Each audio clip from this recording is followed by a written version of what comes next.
So Janice's mom calls and she wants to have a girl weekend over in Colorado snow skiing. Okay, so Janice and Greg leave and go on the girl weekend, and I get left with this honeydew list on the refrigerator, and it's a shame, you know, because somebody accidentally covered it up and I didn't even notice it. So I guess I get to go outside and cook today.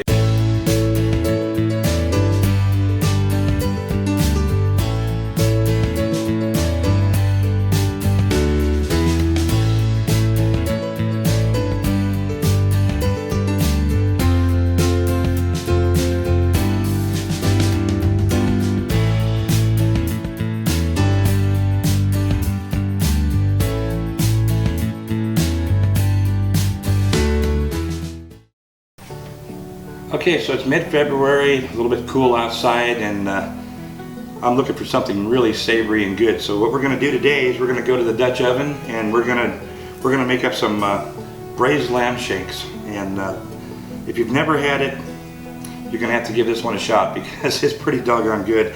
Not real hard to make, takes a little bit of patience, but you know, you just make a good day out of it. Is what you do.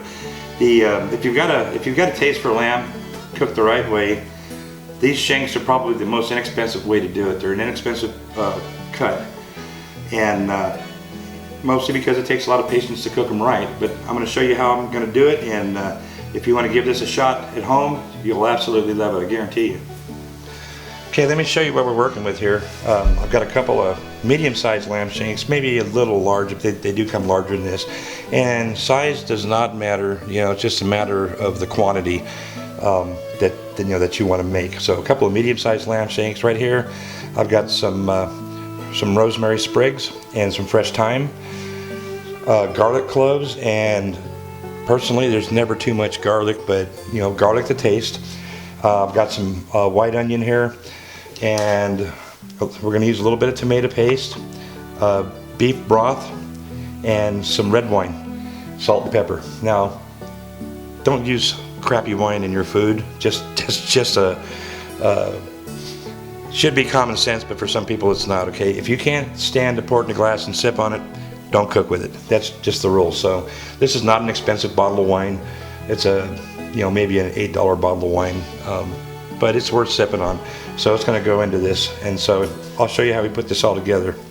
I just gave this thing a heavy-duty dose of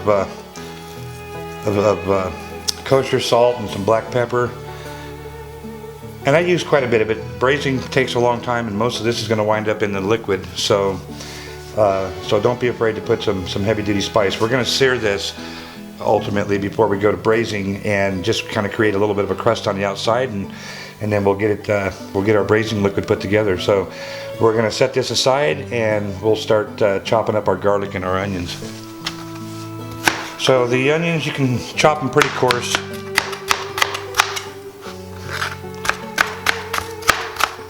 You know, something like that's just fine.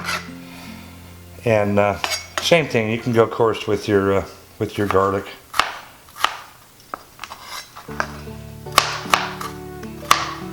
It don't have to be really finely diced. Long time in the braising liquid will really break things down nicely, and then it's going to condense down and make a really nice sauce, kind of a glaze that'll go really good with the meat.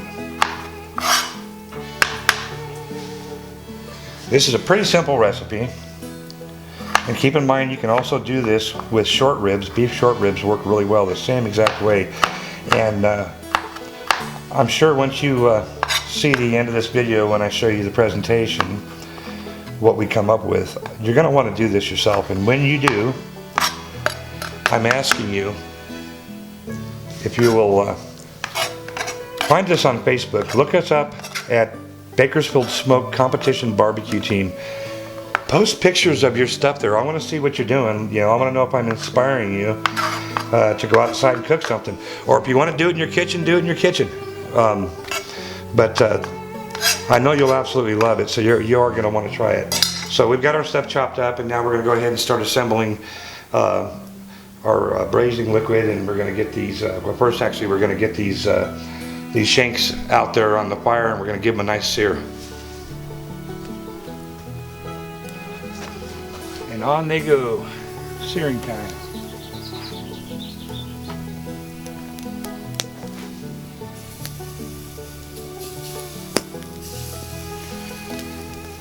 So we're going to get a nice sear on these dudes. Don't be afraid to really let them scorch up a little bit. Watch out for Haggard. He'll come take your food.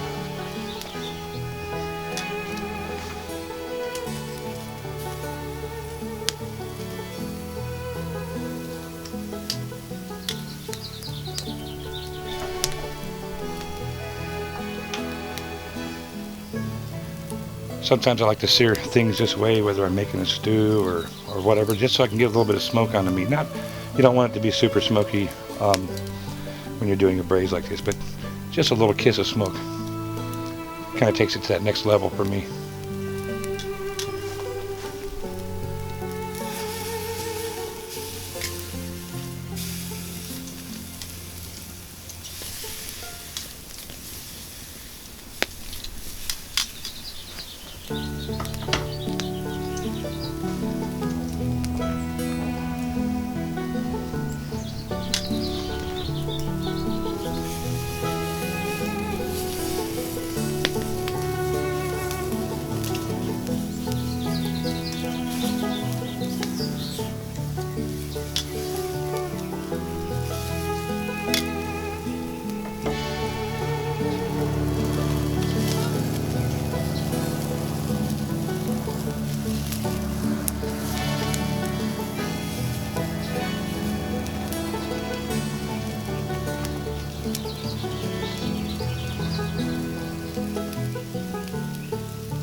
Okay, we got a nice sear going.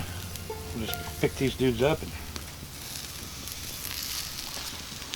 let's go build our liquid and get them in the Dutch oven.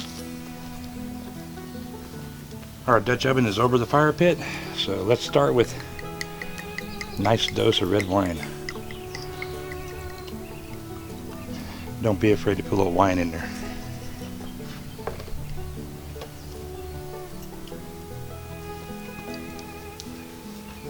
And we're going to whisk in a little bit of this tomato paste.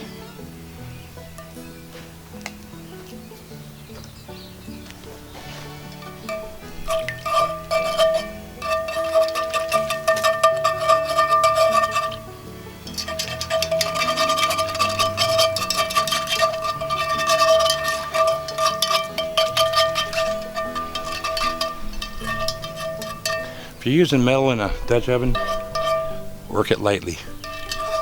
You don't want to scratch your seasoning off. If it's seasoned right, a light touch isn't going to hurt nothing. Alright. This pot could use a little bit of tuning to level it out, but I can also do that with the weight of the meat and stuff as it goes in. Alright, a little bit of tomato paste. Now we're going to set our shanks down in there.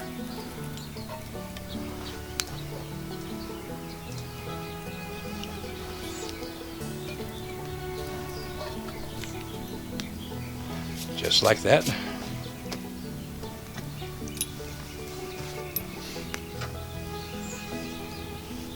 And with the garlic,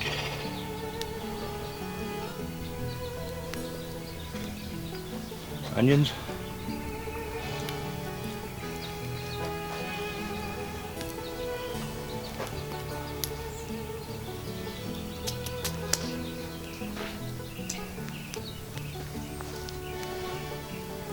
then I tied equal amounts of thyme and rosemary with some cooking string into a nice bouquet.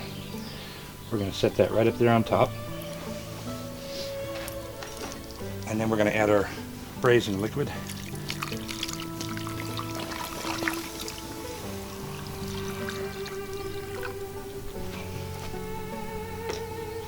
You want to get it right up there to the top of the meat.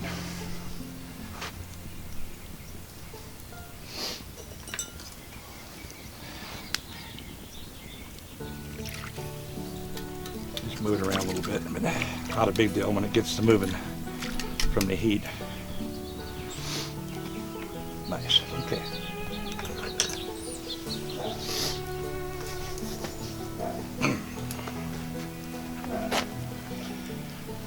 We're going to put the lid on.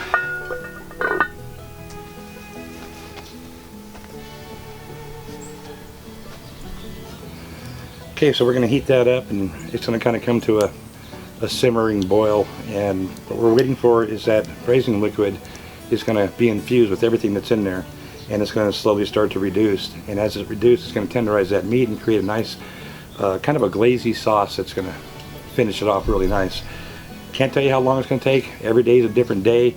Your outside ambient temperature, the size of the meat you're cooking, the gear you're cooking in, how much heat's coming off your fire, that's all going to factor in.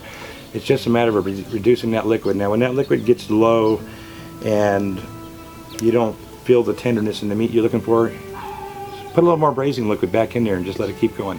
It'll reduce back down. Refrain from putting any additional salt in this at this point, because as that liquid reduces, the salts and stuff that are in there are going to intensify. And that's what you want, that really intense flavor, but you don't want salt to take it over. There's a lot of other things going on in there. So patience, relax, and enjoy yourself.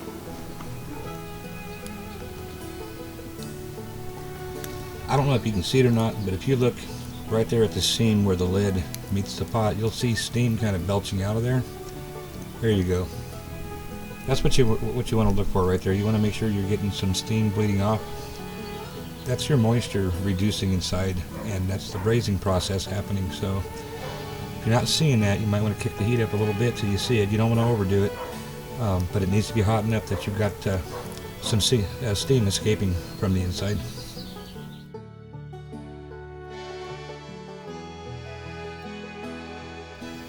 I'm going to show you a little trick that I've been doing for a lot of years. You can use this to get your fire started. You can also use it to get your chimney going, charcoal.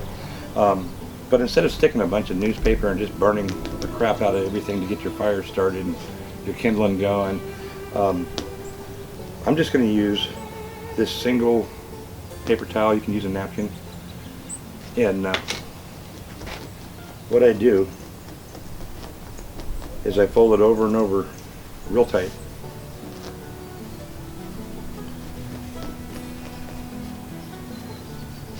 Just really squeeze the air out of it, like that. And I'm going to use some olive oil. You can use canola oil, whatever you got. The higher fats seem to work better. But saturate it with that oil, let it soak in. And it's going to turn this paper towel into more of a wick. And so you'll be surprised how long this thing will actually burn. I don't have paper ash flying all over the place, especially if you're cooking where it's kind of dry. So just like that. and we'll take this and we'll put it down here in the fire pit and we'll get a fire going. Today's a relatively cool day, so it might take a little bit to get her going, but this is our oil wick.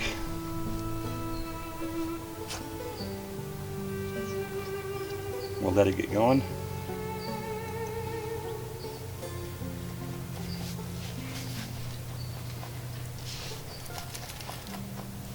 Then we have our kindling, and I'm just going to put some of this down in there, smaller pieces.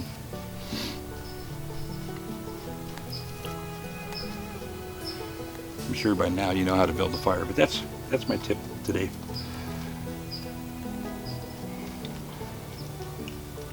And the same thing, you can do this to get your chimneys lit. You know, some people, they don't like to use any lighter fluid or anything, and that's why they use the chimneys. But this is a really good way to do it.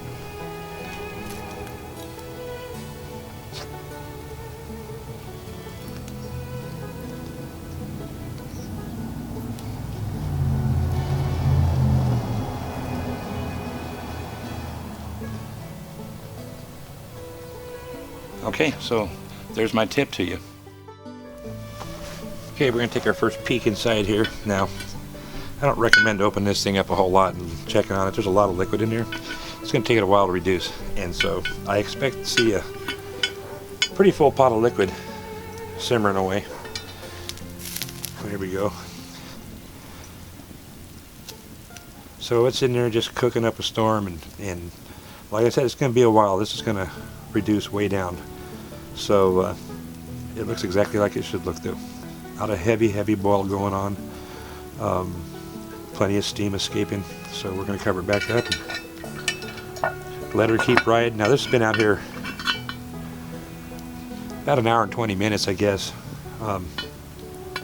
You can see it's going to be a long cooking. That's because these are very big pieces, big shanks. So the bigger the meat, the longer it takes. Our braising liquid has reduced down by about 1/3, so we're down to 2/3 of the amount of liquid we had. And what that's doing is that's exposing the top of the shanks. So we threw some coals on top, and that's going to help to roast the shanks that are out, you know, the part of the shank that's out of the liquid. So as the liquid reduces, you'll get a nice brown roasted meat that protrudes out of that while that liquid reduces down to our sauce. So we'll just keep those coals on top, and we're kind of speeding things up at this point because it's starting to tenderize, and so we can build a little more heat into it, and it's going to come out pretty nice, I think. See that steam belching out? That's what you want to see at this point. You want to see it looking like a freight train. You know, it's funny, I don't even know what brings a lot of you people to watch these videos. Maybe it's the barbecue that drew you in. Maybe the cast iron, campfire, maybe, or the cooking. What I'm cooking could do it. Maybe you're like me and you got a little bit of cowboy in you, and all of this just looks good. You know, I grill and cook a lot of stuff, but these things that take a long time to do. When I said enjoy yourself and have patience, they're some of my favorites. You know, just to take a day and relax. You know, there's not a lot of work involved in this. I get to hang around the fire and just have a good quiet day outside. You know, I'm like everybody else. I have a pretty intense job, making ends meet, and all kinds of other stuff going on. We all run pretty hard. And sometimes you just got to take a few minutes or a day, plan a day out. And when you got beautiful weather like this, it's kind of cool today. It's perfect to sit around a campfire, but it's not so cold that it's miserable out.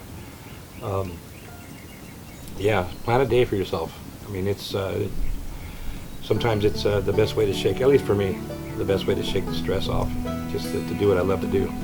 I don't even need to have company doing it. You know, I bring you guys along because I like to share and show off, and like I said, hopefully inspire.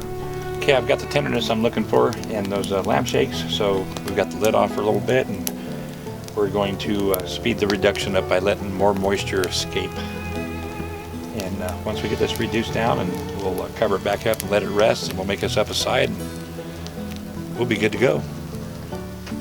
Alright, these shanks are done. You can see by the how slow moving them bubbles are in there in that sauce that it's right there at the density that we want it.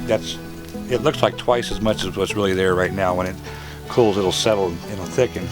So we're going to put a lid on it, take it off here, and it's going to go take about a 30-minute rest, maybe 40, inside of the hot iron, and it'll be perfect.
Alright, it's time to plate our shanks up.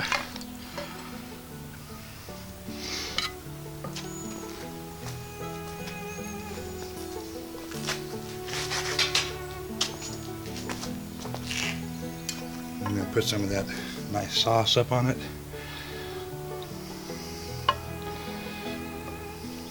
Oh, come on.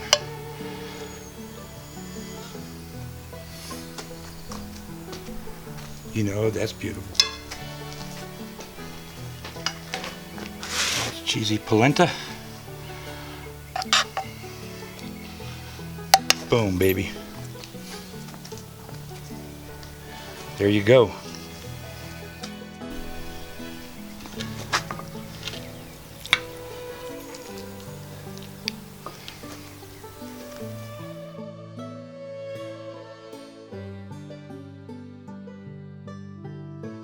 Okay, so this is some serious grub here. This meat's perfectly tender, and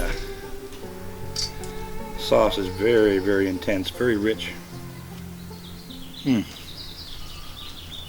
Yeah, I think the only thing I'd probably done different, maybe add some portobello mushrooms in there. A little more earthiness that way too, because it would have went really well with the thyme and rosemary. The polenta is really good. So yeah, that's spot on. Now, this would pair really good with a nice red wine. Something that goes along with something that's really savory like this. It's a little early, so, or if you're not a wine person, then a nice medium dark beer with a little bit, just a lightly hoppy and a lot of nuttiness to it. Also works really well with this. So there you have it. Give it a shot yourself if you're not into lamb. Like I said, braised short ribs, they're excellent as well. All the same things apply. So thanks for watching my video. I appreciate every one of you. Don't forget to subscribe to my channel. That way you can get notifications when I post new videos. Got more coming your way.